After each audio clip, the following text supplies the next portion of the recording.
Assalamu alaykum. Dünyanın her qaysi joylarida yaşayotgan aziz vatandaşlar. Uyghur Hareketi Teşkilatı'nın Bilim Kuch Qararlik To'r suhbatiga hoş geldinglar. Ben Mukarram Qurban. Bugünkü suhbatimizde aziz mehmonimiz hammamizni tanıştırib bo'lgan Zumrat Erkin xonim biz bilan birga o'zini hozir qisqacha tanishtirishni iltimos qilaman. Shu o'zi tanishtirgandan keyin texmi yaqindan taniymiz. Assalamu alaykum Mukarram xonlar, yaxshimisiz? Mening ismim Zumrat Erkin. Men vatanimiz Sharq Turkiston Urumchi poytaxtida tug'ilgan. 10 yosh vaqtimda Kanada Montreal shahriga oilam bilan ko'chib ketgan. Shundan keyin Montrealda cho'ng bo'ldim, maktablarni bitirib 2019 maktabni, qonun maktabini bitirib, uning oldida xalqaro munosabatni o'qigan. Qonun maktabini bitirib qurultayga ishligili xizmatchi bo'lib 2019 ayda München shahriga ko'chib keldim va shuni yerga qurultay ishlayapman. Sizin bu qurultayga kelgandan keyin siz yosh kichik o'qishni tugatib bilan bu yerga keldingiz. Undan keyin bir mezgil ishlagandan keyin nurg'un vazifalar ustingizga yuklanib jiddiy ishladingiz. O'zingizning bo'lgan qilgan ishlaringiz, qiyinchiliklar va qanday vazifalarda bo'ldingiz, qanday bir natijalarni qo'lga keltirdingiz? Albatta siz degandek men yangi kelgan chog'da kichikdim, hech tajribasizdim desak bo'ldi. Albatta Uyg'ur davosiga o'zim kichik vaqtimda qiziqib qatnashib, qo'limdan kelgancha yordam qilib kelgan. Ama maktabni bitirib qurultay rasmiy xizmat tushgandan keyin shu da'voda professional shaklda da'vo etib berish uchun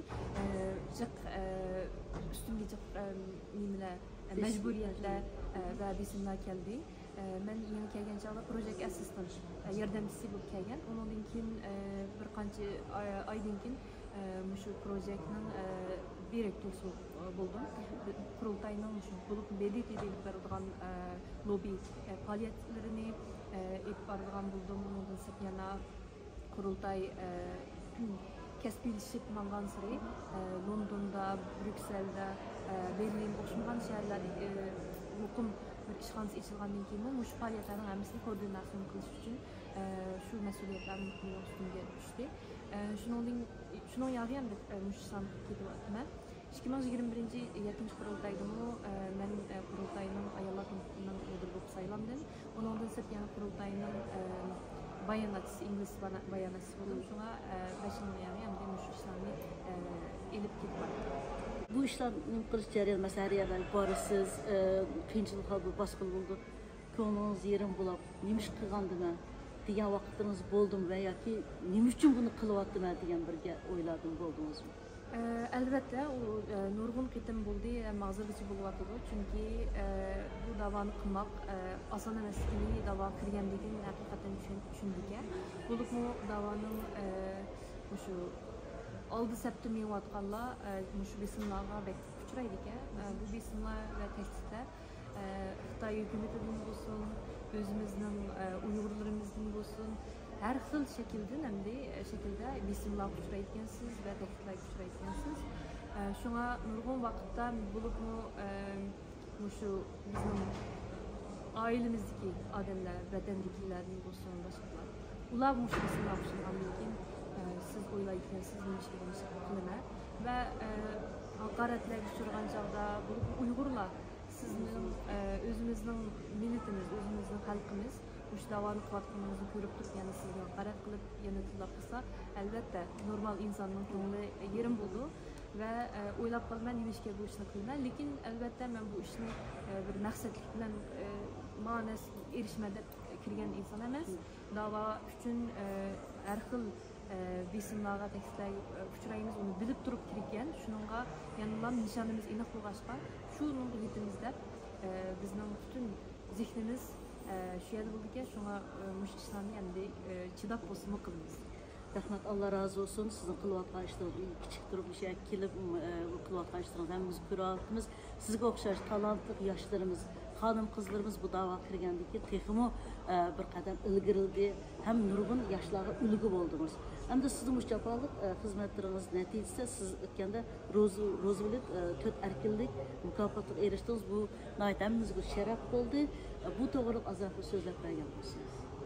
Rahmat. Rahmet. Ben bu mükafat erişkandan keyin özümü biraz gap qilsam hayron qoldim, chunki hech bir o'ylamagan. Ama şu o'ylamagan yerdan chiqib qoldik. Bu qanday bo'ldi desak, endi mushu Roosevelt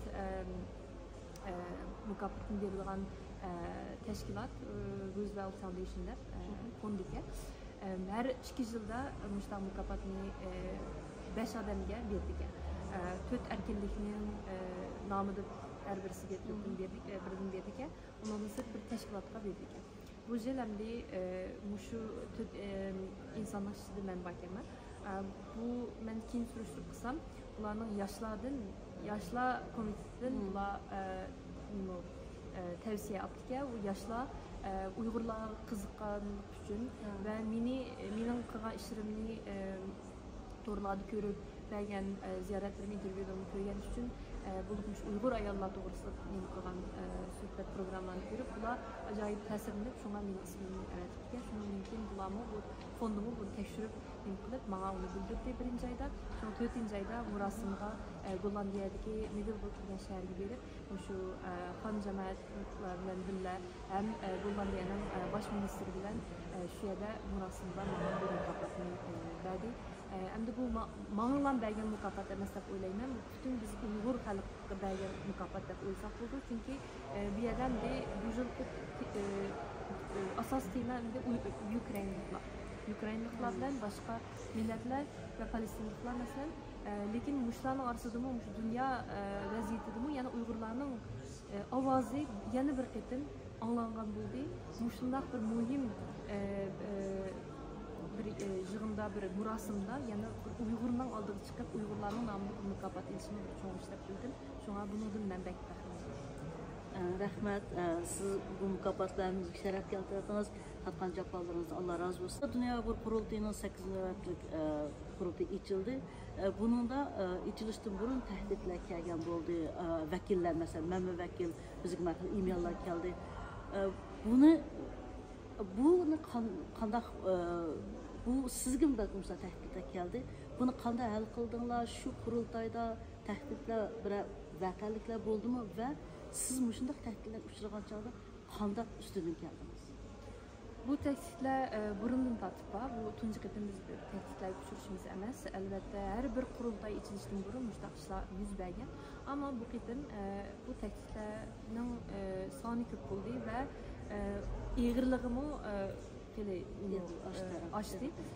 Çünkü bu fakat burunqidek kichik tehditler emas, cho'ng ölüm tehditleri var. Hazır mutlaka bir saatdan oldin bir ölüm tehdit geldi. Şahsen mening nomimga bir email kelibdi, Ro'shanadan kelibdi, Dolqindan kelibdi. Demek bu ketim endi biz qurultayni shu 10-oyda ochimiz degan bayonot bilan boshlandı. Her xil yangi tehditlar uçurib. Masalan bizning vakillarimiz bo'lsin, bo'lib shu kandidat vakillar va bizning qurultayning ijro komitetining ichidagi rahbarlar bo'lib raisliklardan yoki bizning ishxon markaz ishxonliklar tehdit masalan yolg'on xabarlar yolg'on xabarlar va tuhmatlar choplandı. Masalan o'xshamagan videolar YouTube'larga chiqib bizning o'zimizning shaxsiy hayotimizni dinaslar to'g'risida chiqib yağan haberler boğan buldu. Onun da sırt yana okşumagan yağan e-mailler geldi. Ma bir qancha kunning yağı mesela Xitoy mush Sarayevodagi Xitoy elchixonasini ketmiş otelga besim qilib bu qurultayni ochmaysizlar deb bunday ishlar bo'lgan bo'ldi. Onun da sırt yana Xitoy ba'zi Xitoy erleri mush lobiylarga kirib rasm vakillarning rasmlarini tortib chiqib ketgan ishlar bo'ldi. Onun da sırt tünügün bir video çıktı. Bu ISIS'nin namıda bizim Türk vekilimiz yani Dolqin İsa Efendi'nin, Ruşen Abbaslan'ın, Abdikin İdris ve Ömer Kanat Efendi'nin şu Türk namıda biz bunlarla cihat kılımızda müştak videolarını çıkan buldu. Bunu biz elbette bilgenlikin derhal müşerdik yerlik sakçılarla görüşüp, bu sakçıların okşumagan bölümleri bilen görüşüp, şuna bir qancha to'xtamay saqchilar müşahede yurib etraf bexatarlikni saqlab qolish uchun uni sırf o'zimizni shaxsiy bir firma tutib saqchilarni eklab qo'yamiz. Bir saatning oldida menga bir ayrim email kelib degandek qurollar bilan, qurolning rasmi bilan Quralning ichidagi birisini tanlagan o'limim uchun deb mushtaq emaillar hozirda keldi. Shunga muxbirlarga hozir e'lon qildik. Shunga mayli qandaq teklif kelsin bizni qurultaydagi vakillarni yoki kandidat vakillarni qurultayni hech kim to'xtatmaydi.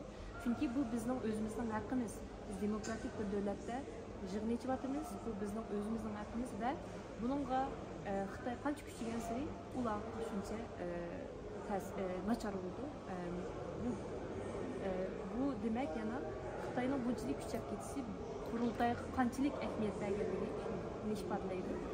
Shunga bu bizni tamtitmaydi, qo'rqmaymiz. Chunki biz qilayotgan ish ulug' ish, o'zimizning nishonimiz uchun haqli, o'zimizning vatanimiz uchun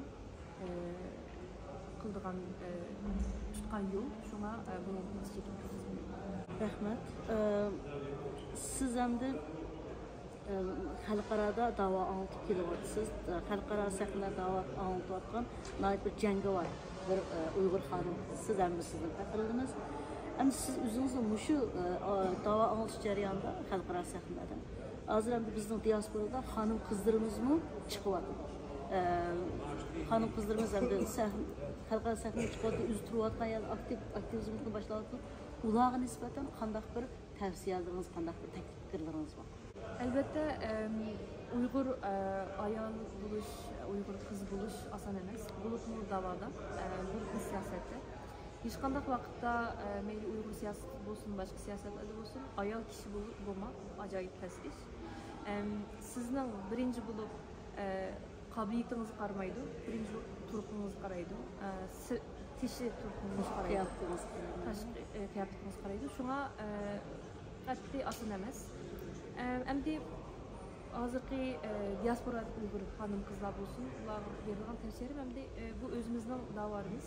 Shunga mening tavsiyalarim o'zimizning da'vosi qo'limizdan kelgancha yordam qilsak, qiziqib o'zimizni qanday masalan biz nima qila olsak, qobiliyatimiz nima yetsa shuni qilsak.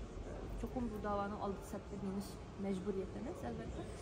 Oq safda qilib turib nurg'un ishlarni qabul qildi. Masalan, kompyuterda bir narsani yozish, o'zini oshkorlamay bir narsani qilish, tashkilotlarga yordam berish, vaqtini ajratib degandek nurg'un ishlarni qabul qildi. Shunga mushu da'vo qiziqish muhim deb o'ylayman, chunki biz bu xalqaro jamoatga ko'rsatishimiz kerak. Uyg'ur ayollar chetga qochilgan emas, biz aktiv rol o'ynamaymiz va o'ynayapmiz. Bunun ise yana şu xalqarodagi da'vo qatnashayotgan yosh Uyg'ur qiz ayollarga şimdi o'zimman yeni tecrübe egallarini qildim. Shunga mening bildirdim. Qat'iy tutgan yo'ldan chekinmaslik, chunki ben degandek bu da'vo qilib ayol bo'lishimizda nurg'unlagan qiyinchiliklar duch Mesela siz her qanday haqorat uchraysiz. Ama yanılar nişanınız inoq olsa, sizning shu butun zehningiz shuni bo'lsa, ham ishni qilib ishlaysiz. Qilgan narsani biz qilib ishlaymiz. Albatta bunun ichidan ehtiyot qilgan ishlarni bo'ladi.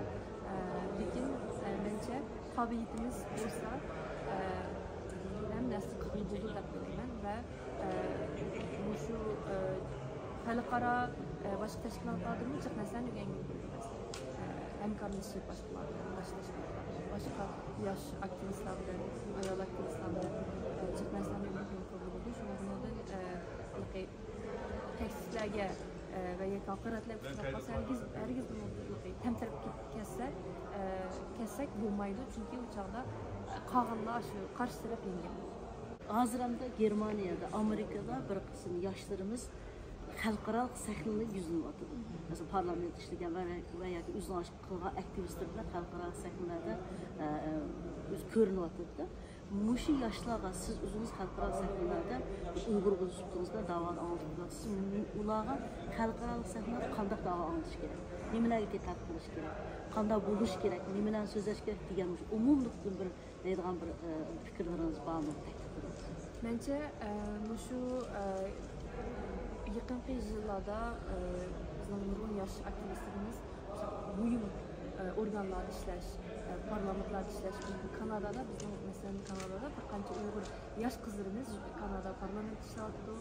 Bizim Kevser Kanım var, kızımız Mehiya var, onun Sabiha var. Şu müştak orunlar kokmay şeylerle verip işleş gerek çünkü bu hem de dava şu yaxşı hem özünü yolla içildi. Hem şu parlament açıldı hükümet etrafında Uygur meselesini oturup koyuldu. Ben Uygur deplam, nurgun meseleni şu yerde tunuşturup hal kılıp buldu. Ama da sırf yana şu parlament azası buluş eğer fırsatlar olsa onu çok çın tutuş gerek. Mesela Japonya'da bizim Arifiyari hanımı Japonya'daki tunci Uygur ve dünyadaki tunci Uygur parlament azası bu intayın mühim çünkü başka milletlerin Uygurların ismini o parlament azası edip bilgen çağda bizde pek yaxşı buldu dava üçün. Hem abay degandek Uygurların nemiz avazı yani bir ketip alınğan buldu. Müştak mühim faqatla parlamentla işleşemez, hükümet organları olsun, çoğun teşkilatlar olsun, yoki bo'lmasa medialarda işlesin, advokatlar olsun, bu her xil yerda işlesek Uygurlar şu çoğun mühim yerlerde bizga foydali ve bizning yoshlarimizni ashla qilishga chaq. Qanday vaqtingiz chiqib ziyoratni qabul qilganingiz ko'p rahmat. Sizlarni de diasporadagi yoshlar bo'lsin, xonim qizlar bo'lsin deydigan va yana mush intervyuda sizni to'liqlaydigan bir gap so'zingiz. Xonim qizlarning hamisi yoshlar bo'lsin, cho'nglar bo'lsin, hamisi shu da'voga eğer mesela bir endiştiri olsa yoki bo'lmasa yordam kerak bo'lsa bir-birimizga yordamlashib saqlayverdi. Shunga men har doim yordam qilishga tayyor. Eğer savollar bo'lsa menga iltimos qilsa bo'ldi, menga aloqasi bo'ldi.